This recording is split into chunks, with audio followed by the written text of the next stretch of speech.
Assalamualaikum warahmatullahi wabarakatuh. Perkenalkan, saya Aziz Purwanto, mahasiswa program studi PJJ Hukum Fakultas Bisnis dan Humaniora Universitas Cyber Muhammadiyah dengan nomor induk mahasiswa 2024 06000200. Hari ini saya akan mempresentasikan tugas ujian akhir semester mata kuliah Filsafat Hukum dengan tema besar Hukum, Teknologi, dan Etika, Tantangan Filsafat Hukum di Era Digital dan AI.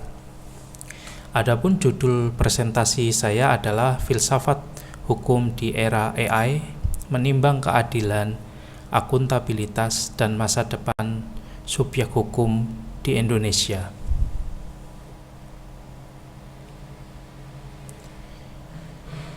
Disrupsi kecerdasan artifisial.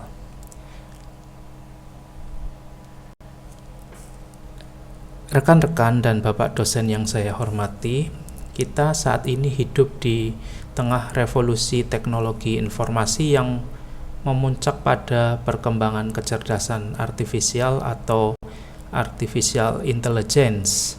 Teknologi ini telah merombak tatanan konvensional di berbagai sektor kehidupan. Integrasi AI ke dalam dunia hukum di Indonesia bukan lagi wacana futuristik, melainkan realitas kontemporer. Beberapa contoh konkret diantaranya: 1. Mahkamah Agung Indonesia telah mengembangkan Smart Assembly System berbasis AI untuk membantu penugasan dan analisis perkara. Tim peneliti dari berbagai perguruan tinggi juga mengembangkan sistem berbasis Retrieval Augmented Generation atau RAG yang mampu mempercepat analisis putusan pengadilan dengan merujuk pada ribuan putusan di Indonesia. Data menunjukkan betapa masifnya adopsi AI di Indonesia. 70% perusahaan di Indonesia telah mengintegrasikan AI ke dalam operasional bisnisnya, menempatkan Indonesia di peringkat kedua tertinggi di ASEAN setelah Singapura. Secara global, sebanyak 72% bisnis kini mengandalkan AI dalam berbagai proses pengambilan keputusan penting. Namun disinilah masalah muncul. Hukum modern dengan segala doktrin klasik dan watak positivistiknya itu bertindak sebagai metanarasi hukum. Kini tampak goyah saat dipaksa bersinggungan dengan dunia maya atau cyberspace yang tidak mengenal batas geografis atau yurisdiksi nasional. Diperlukan pijakan filosofis baru untuk merespon ketidakpastian ini. Krisis dan kasus nyata di Indonesia. Mengapa topik ini penting dan relevan? Karena dampak nyata sudah terjadi di hadapan kita. Saya akan menyampaikan 3 kasus konkret yang terjadi di Indonesia. Kasus pertama, KYC bypass deepfake. Sindikat kejahatan digital berhasil membuat rekening bank fiktif menggunakan teknologi deepfake untuk memanipulasi verifikasi wajah dalam sistem elektronik Know Your Customer atau EKYC perbankan. Otoritas Jasa Keuangan mencatat kerugian mencapai 7 triliun. Namun, aparat penegak hukum hanya berhasil memblokir dana sebesar 376 miliar. Ini menunjukkan betapa sistem hukum konvensional kewalahan menghadapi kejahatan berbasis AI dan pelaku sulit terdeteksi secara cepat. Kasus kedua itu deepfake Dr. Saidul Akbar. Terjadi pencatutan citra, suara, dan identitas figur publik terkenal seperti Dr. Saidul Akbar tanpa izin melalui video deepfake di platform Facebook untuk kepentingan iklan komersial obat-obatan palsu.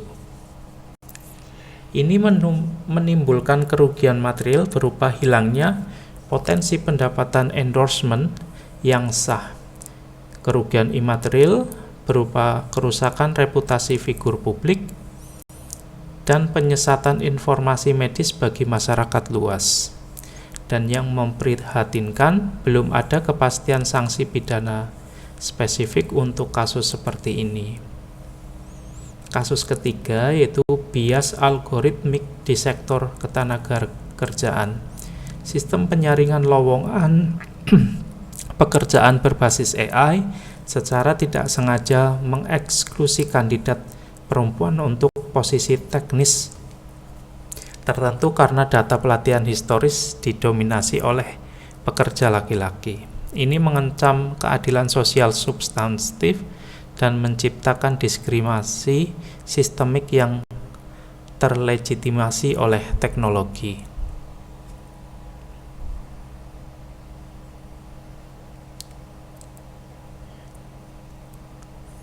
Tujuan kajian filsafat hukum.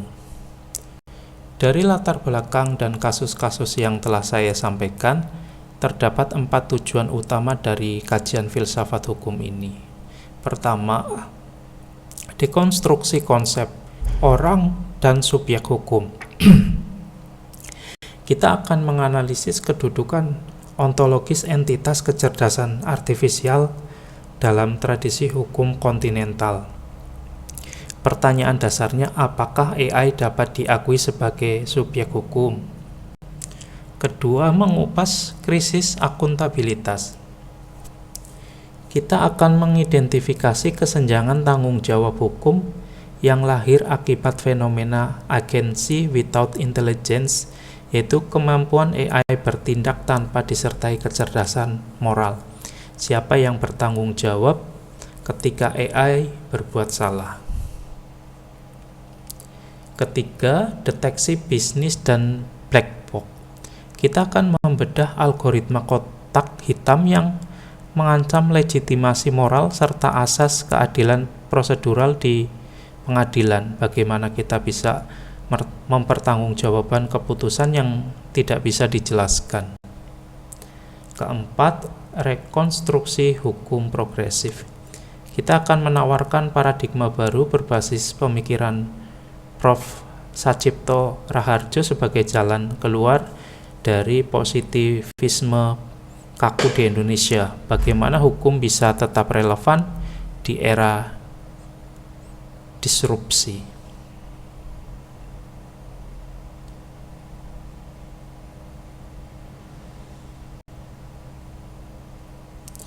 AI sebagai subjek hukum. Sekarang kita masuk ke pertanyaan fundamental pertama. Apakah AI dapat menjadi subjek hukum? Untuk menjawabnya kita perlu melakukan dekonstruksi terhadap konsep orang dalam hukum. Dalam tradisi hukum, terminologi orang, person, bukanlah sinonim biologis dari manusia atau human. Secara teknis, yuridis, kata orang menunjukkan kapasitas untuk menyandang hak dan kewajiban hukum yang disebut sebagai subjek hukum.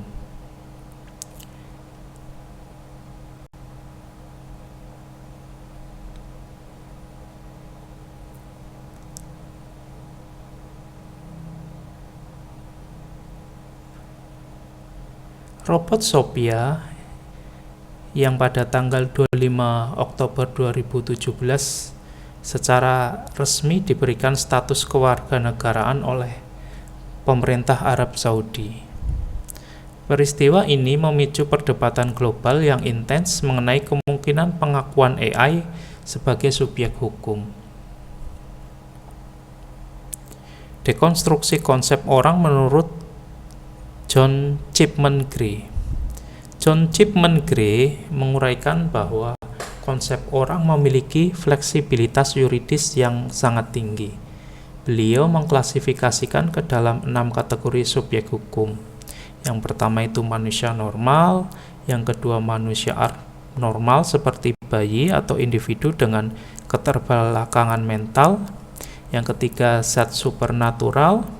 Yang keempat, hewan. Yang kelima, zat tidak bernyawa. Yang keenam, pribadi hukum, juristic person atau badan hukum atau korporasi.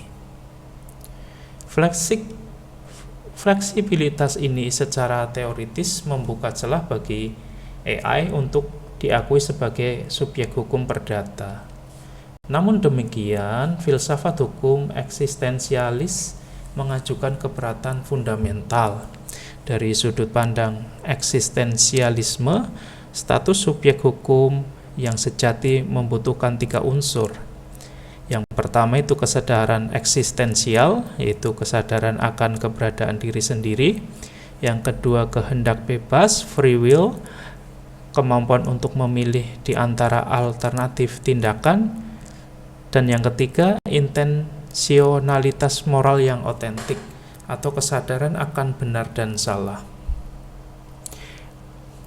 AI tidak memiliki ketiganya. AI bekerja melalui seperangkat algoritma, pembelajaran mesin, dan pencocokan pola statistik. Ia tidak memiliki kesadaran diri, tidak memahami makna di balik keputusannya, tidak memiliki masa lalu, dan tidak memiliki kebebasan untuk bertindak di luar koridor pemrograman yang dirancang oleh manusia.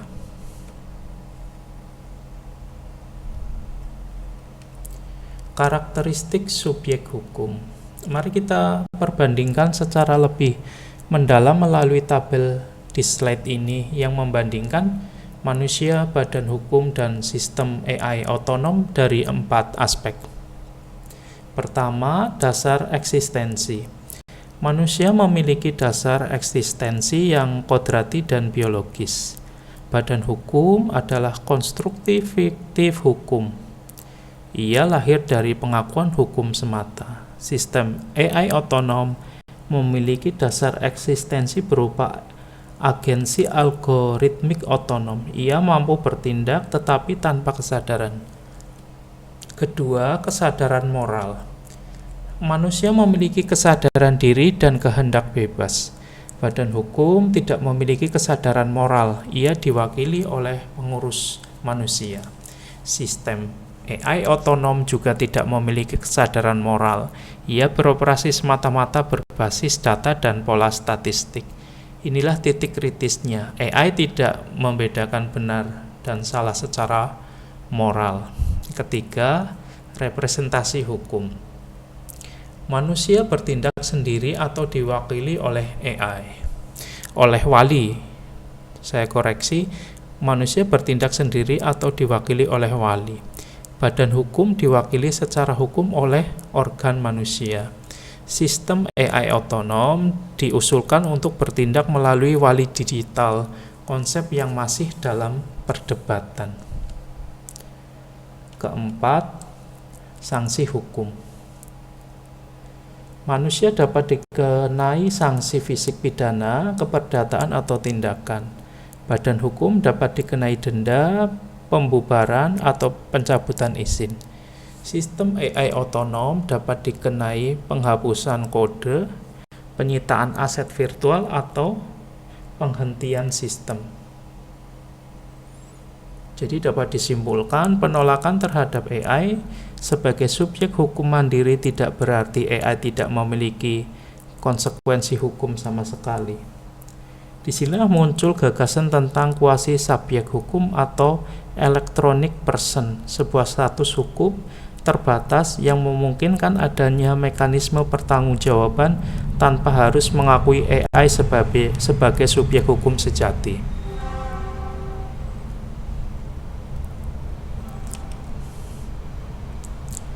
Dilema etika dan keadilan AI. Sekarang kita beralih ke pertanyaan fundamental kedua. Dapatkah keputusan yang dihasilkan oleh mesin disebut sebagai keputusan yang adil?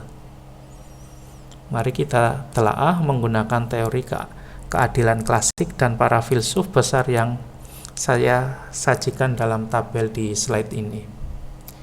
Plato mendefinisikan keadilan sebagai keharmonisan proporsional internal dalam jiwa manusia dan struktur negara, di mana setiap elemen menjalankan peran sosialnya dengan bijaksana. Kegagalan AI mereduksi hubungan sosial yang kaya menjadi angka komparatif prosedural yang kaku. Ia mengabaikan aspek tanggung jawab, moral, dan kemanusiaan yang menjadi esensi keadilan sosial. Kedua, Aristoteles dalam Nicomachean Ethics. Aristoteles menekankan bahwa keadilan sejati membutuhkan epikeia, keadilan sebagai kebijaksanaan situasional untuk mengkoreksi keakuan hukum tertulis. Ponesis, kebijaksanaan praktis. Kegagalan AI tidak memiliki kesadaran untuk menilai pengecualian etis secara dinamis sesuai konteks manusia. Ia tidak mampu menimbang keunikan kehidupan manusia dalam situasi konkret. Ketiga, Immanuel Kant dalam Groundwork of the Metaphysics of Morals. Kant merumuskan kategorikal imperatif yang menuntut agar manusia selalu diperlakukan sebagai tujuan ends, bukan sekedar sarana means. Kegagalan AI mereduksi otonomi moral individu menjadi objek data prediksi statistik yang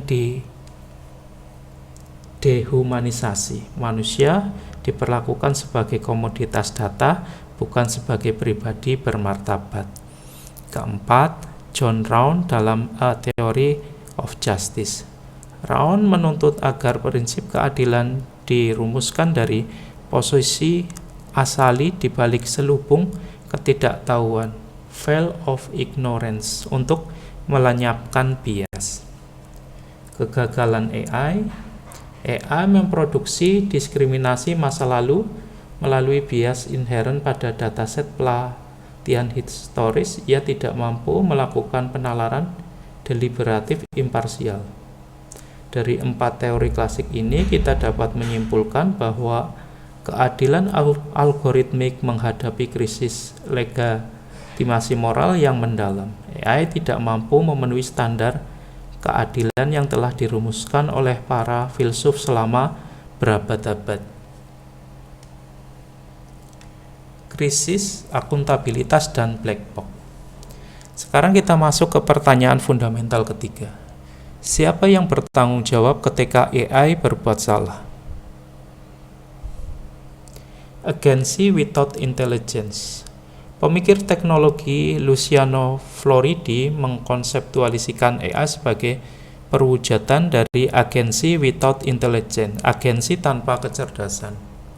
Maksudnya, AI mampu melakukan serangkaian tindakan otonom yang sangat kompleks dan membawa konsekuensi legal yang nyata bagi manusia. Namun, tindakan tersebut dijalankan tanpa adanya pemahaman kognitif, nurani, atau kesadaran moral. Inilah yang saya gambarkan ke slide sebagai agensi AI sama dengan tindakan dikurangi kesadaran moral. Pemisahan ini memicu krisis akuntabilitas melalui 3 fenomena. Pertama, automation bias. Ini adalah kecenderungan psikologis yang kuat pada diri manusia untuk mempercayai hasil atau rekomendasi yang disajikan oleh sistem komputer secara berlebihan.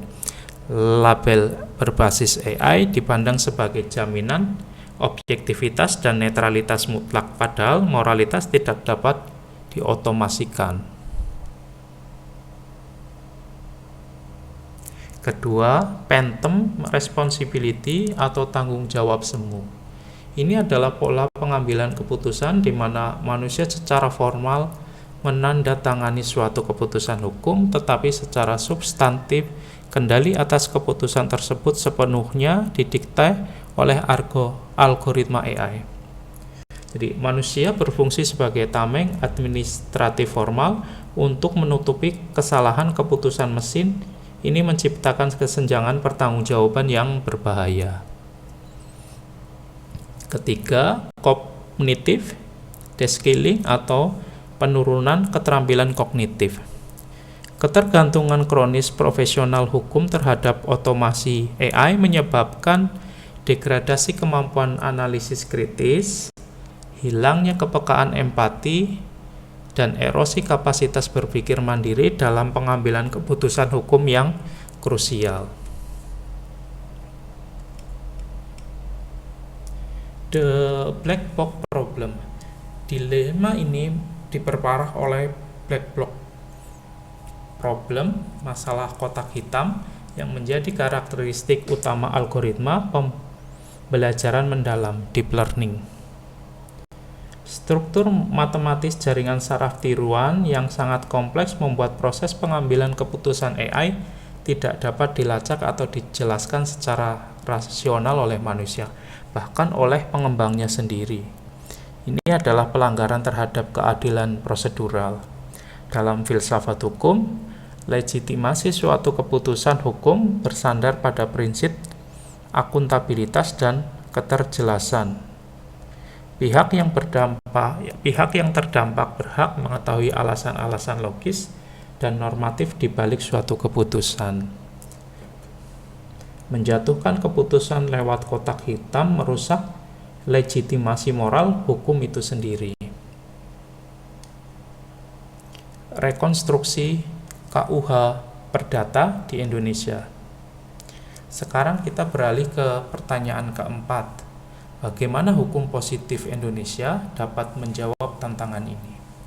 Ketika keputusan atau operasional AI menimbulkan kerugian nyata bagi masyarakat, hukum perdata Indonesia harus merumuskan ulang teori pertanggungjawaban. Berdasarkan Kitab Undang-Undang Hukum Perdata, KUH Perdata, pemulihan hak korban dapat didekati melalui 3 skema yang saya sajikan dalam tabel di slide ini. Skema pertama, PMH berbasis kesalahan. Pasal 1365 KUH Perdata. Gugatan ini mensyaratkan 5 unsur kumulatif: adanya perbuatan melawan hukum, adanya kesalahan, adanya kerugian, dan hubungan kausalitas. Batasan dalam kasus AI sangat sulit membuktikan unsur kesalahan dan kausalitas karena AI memiliki kemampuan belajar mandiri yang dinamis, self-learning. Hasil keputusan akhir AI dapat menyimpang jauh dari kode awal yang ditulis oleh pengembang. Rantai kausalitas terputus. Skema kedua, kelalaian pengawasan. Pasal 1366 KUH Perdata. Pasal ini dapat digunakan untuk menjangkau kelalaian pasif pengguna atau pemilik platform AI seperti kegagalan melakukan pembaruan keamanan sistem, kelalaian dalam menguji keandalan algoritma, pengabaian terhadap potensi resiko bias. Batasan dalam AI membutuhkan audit teknis algoritma yang rumit dan seringkali terhalang oleh kerahasiaan paten atau opasitas black box. Skema ketiga, strict liability atau barang. Pasal 1367 KUH Perdata. Paling prospektif, pasal ini membuka peluang penerapan tanggung jawab tanpa kesalahan atau strict liability. Dengan memandang sistem AI sebagai objek hukum berupa barang canggih yang berada dalam kendali dan pengawasan manusia, pemilik platform atau korporasi yang mengoperasikan AI dapat diwajibkan mengganti seluruh kerugian yang timbul akibat kegagalan operasional sistem tersebut. Keunggulan skema ini tidak perlu membuktikan adanya unsur kesalahan pada pihak pengawas. Cukup dibuktikan bahwa kerugian timbul dari operasional AI yang berada di bawah pengawasan tergugat.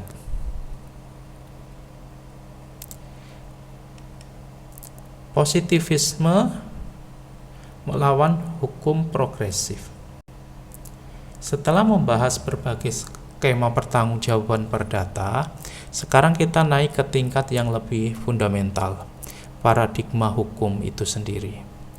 Keterlambatan regulasi nasional dalam mengantisipasi perkembangan AI bersumber pada dominasi paradigma positivisme hukum yang berlebihan dalam sistem hukum Indonesia. Keterbatasan positivisme hukum. H.L.A. Hart. Positivisme hukum menekankan pemisahan mutlak antara hukum sebagai mana adanya, law as it is, hukum positif tertulis, dan hukum sebagaimana sebenarnya, law as it ought to be, moralitas dan keadilan. Validitas hukum bersandar secara eksklusif pada aturan pengakuan yang tertulis dalam legislasi formal, bukan pada pertimbangan moralitas atau keadilan substantif. Dampaknya, ketika terjadi kejahatan baru berbasis AI yang belum diatur secara eksplisit di undang-undang, hakim yang bertindak kaku sebagai corong undang-undang terpaksa membebaskan pelaku demi kepastian formal, meskipun secara substantif ada penderitaan nyata yang dialami korban. Ini adalah contoh nyata dari prinsip hukum Romawi kuno, summum ius summa iniuria. Hukum yang setinggi-tingginya, ketidakadilan yang sebesar-besarnya. Solusi hukum progresif menurut Prof. Sacipto Raharjo sebagai antitesis filsafat hukum progresif yang digagas oleh almarhum Prof. Sacipto Raharjo menawarkan paradigma yang adaptif, dinamis, dan berorientasi pada manusia. Hukum progresif berdiri pada asumsi mendasar. Hukum dibentuk oleh manusia, bukan manusia untuk hukum. 3 landasan filosofi hukum progresif. Yang pertama itu landasan ontologis. Hukum muncul sebagai respon terhadap realitas sosial, bukan sistem mandiri yang steril dan dinamika masyarakat. Yang kedua, landasan epistemologis, menolak penafsiran teks secara mekanis, menuntut aparat penegak hukum melakukan penemuan hukum secara aktif dan visioner. Yang ketiga, landasan aksiologis. Hukum bertujuan menghasilkan keadilan substantif dan kemanfaatan bagi manusia, khususnya korban kejahatan. Dalam menghadapi AI, hukum progresif melegitimasi tindakan berani berupa rule breaking, pematahan aturan formal ketika ketaatan buta terhadap teks tertulis justru melanggengkan keadilan. Jadi penegak hukum didorong melakukan terobosan hukum untuk mewujudkan keadilan substantif bagi korban kejahatan AI, menolak kekakuan teks legalitas semata. Roadmap regulasi AI di Indonesia. Hingga saat ini, Indonesia belum memiliki undang-undang khusus yang mengatur AI secara komprehensif. Landscape regulasi masih bersifat sektoral dan terfragmentasi. Mari kita lihat peta jalan regulasi AI di Indonesia saat ini. Tingkat pertama, Strategi Nasional Kecerdasan Artifisial atau Stranas KA tahun 2020 sampai 2045. Ini adalah dokumen roadmap nasional yang diluncurkan oleh pemerintah pada tahun 2020. Stranas KI menetapkan arah kebijakan nasional, etika, dan pengembangan talenta AI di Indonesia. Namun, karena statusnya hanya berupa arah kebijakan nasional, Stranas KA bukanlah dokumen hukum yang mengikat dan tidak memiliki sanksi hukum. Tingkat kedua, Surat Edaran Menkominfo nomor 9 tahun 2023 tentang etika AI. Ini adalah instrumen kebijakan pertama di Indonesia yang secara eksplisit merumuskan panduan etika pemanfaatan AI. Surat edaran ini memuat 9 nilai etika utama yaitu inklusivitas, kemanusiaan, keamanan, aksesibilitas, transparansi, kredibilitas, dan akuntabilitas perlindungan data pribadi. Pembangunan lingkungan berkelanjutan serta penghormatan terhadap kekayaan intelektual. Namun surat edaran ini tidak memiliki kekuatan hukum memaksa. Di dalamnya tidak termuat kewajiban pelaporan kepatuhan, tidak ada sanksi administratif dan tidak ada sanksi pidana. Tingkat ketiga, peraturan pendukung sektoral lainnya. Eksistensi AI di Indonesia didasarkan pada 1. Undang-Undang Informasi dan Transaksi Elektronik UU ITE, 2. Peraturan Pemerintah Nomor 71 Tahun 2019 tentang penyelenggaraan sistem dan transaksi elektronik. Yang ketiga, Peraturan Menteri Kominfo Nomor 3 Tahun 2021 tentang perizinan. Dan yang terakhir, Panduan OJK untuk Tata Kelola AI Perbankan tahun 2025. Namun semua regulasi ini bersifat sektoral dan tidak komprehensif. Menyadari keterbatasan ini, pemerintah melalui Kementerian Komunikasi dan Digital saat ini sedang menyusun buku putih peta jalan kecerdasan artifisial nasional serta konsep pedoman etika KA yang sedang dapat dalam tahap konsultasi publik. Tujuan akhirnya adalah mengonversikan pedoman etika tersebut menjadi peraturan presiden atau undang-undang khusus AI guna memberikan kepastian hukum yang mengikat secara nasional. Kesimpulan filsafat hukum AI. Setelah kita melakukan perjalanan panjang dari ontologi, epistemologi hingga aksiologi hukum dalam menghadapi kecerdasan buatan, izinkan saya menyimpulkan dari 3 dimensi filsafat hukum. Pertama, dimensi ontologis. AI bukanlah subjek hukum mandiri karena tiadanya kesadaran moral, kehendak bebas, dan intensionalitas etis yang menjadi syarat fundamental bagi status subjek hukum yang sejati. Namun demikian, secara fungsional, AI telah bertindak sebagai agen otonom yang mampu menimbulkan konsekuensi hukum nyata. Karena itu, AI dapat diposisikan sebagai kuasi subjek hukum, electronic person secara fungsional, sebuah status hukum terbatas untuk tujuan pertanggungjawaban. Kedua, dimensi epistemologis. Krisis akuntabilitas adalah masalah nyata dan mendesak. Fenomena automation bias, phantom responsibility, dan cognitive de-skilling mengancam profesionalisme dan integritas penegak hukum. Sistem black box yang semakin memperparah masalah karena keputusan AI tidak dapat dijelaskan secara rasional. Ini adalah pelanggaran terhadap asas keadilan prosedural yang menuntut keterjelasan. Ketiga, dimensi aksiologis. Mengatasi ketertinggalan hukum di Indonesia memerlukan pergeseran paradigma dari positivisme kaku ke arah penafsiran hukum progresif yang mengutamakan keadilan kemanusiaan. Hukum tidak boleh menjadi penghalang keadilan hanya karena keterbatasan teks formal. Hukum harus dinamis dan responsif terhadap realitas sosial.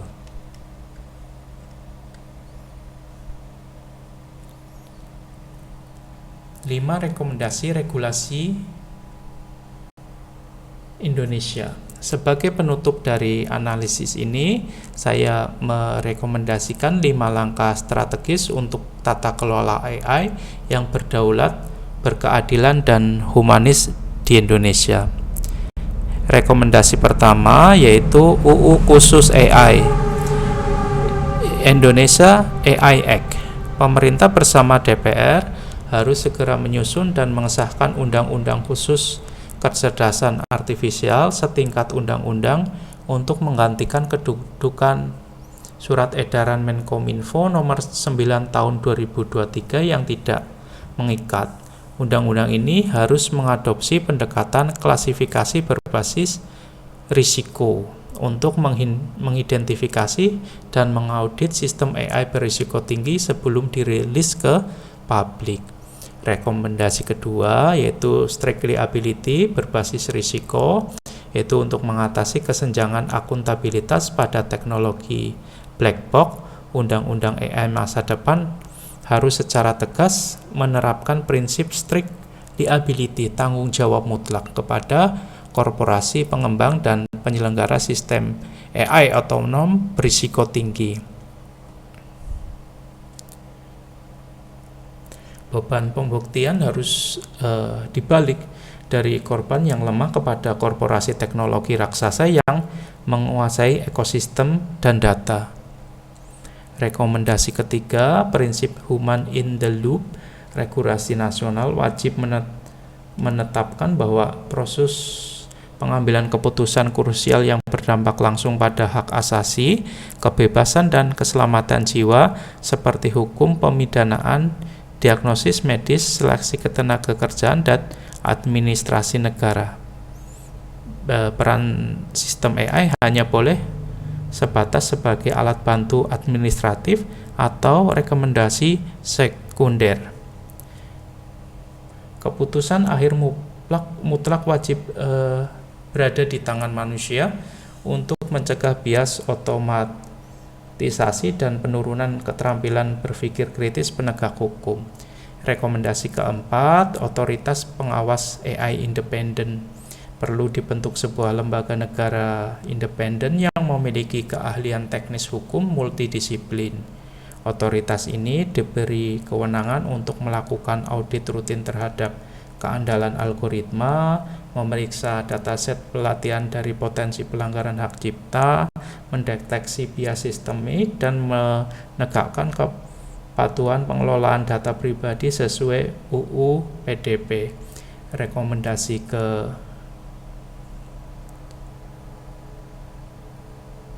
5 yaitu asuransi wajib dan dana jaminan AI.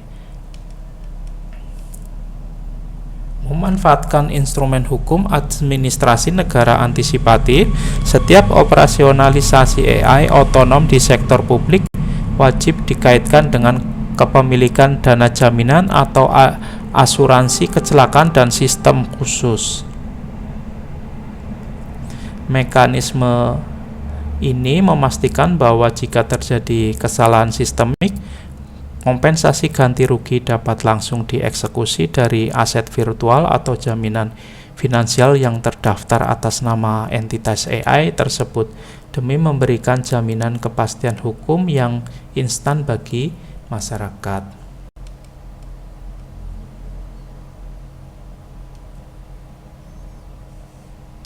Rekan-rekan dan Bapak dosen yang saya hormati, demikian presentasi yang dapat saya sampaikan. Semoga pemikiran ini bermanfaat dan menjadi kontribusi kecil bagi pengembangan hukum di era digital. Saya ingin mengakhiri dengan sebuah pesan, di tengah gemerlap teknologi, kita tidak boleh kehilangan ruh kemanusiaan yang menjadi fondasi utama filsafat hukum. Kurang lebihnya saya mohon maaf, kritik dan saran membangun sangat saya harapkan. Wassalamualaikum warahmatullahi wabarakatuh.